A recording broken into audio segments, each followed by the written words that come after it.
La plupart des centrales ont été construites entre 1977 et 1987. À l'époque, il était impossible, impensable de s'opposer au nucléaire ou de remettre en cause le nucléaire. En 1985, Greenpeace a décidé d'affronter ce qui pollue le Pacifique. Et d'abord, les grandes compagnies qui se débarrassent dans la mer des déchets nucléaires stockés dans ces fûts. L'association dénonce ces pratiques illégales et fournit aux médias du monde entier ce genre d'images scandaleuses.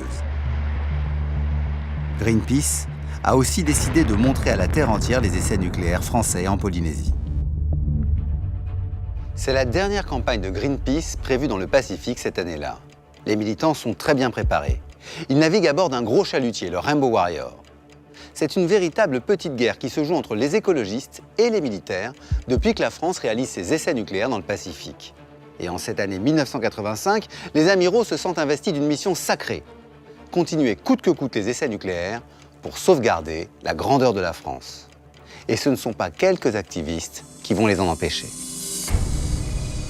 Greenpeace amarre pour quelques jours à Auckland, en terrain ami. La Nouvelle-Zélande est un petit pays à l'est de l'Australie de 3 millions d'habitants. Un pays rural et écolo où la population voit d'un très mauvais œil les essais nucléaires qui ont lieu depuis plus de 30 ans dans le Pacifique.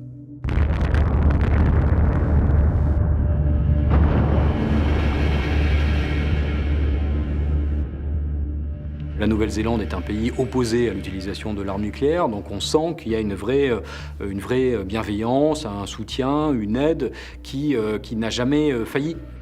Je pense que le sentiment général était, si vous voulez faire des essais nucléaires, faites-les chez vous, pas chez nous. Greenpeace a décidé de mener une nouvelle opération médiatique contre la France. C'est en tout cas l'information qui remonte à l'état-major grâce à une taupe, Christine Cabon, une espionne de la DGSE infiltrée chez les écologistes.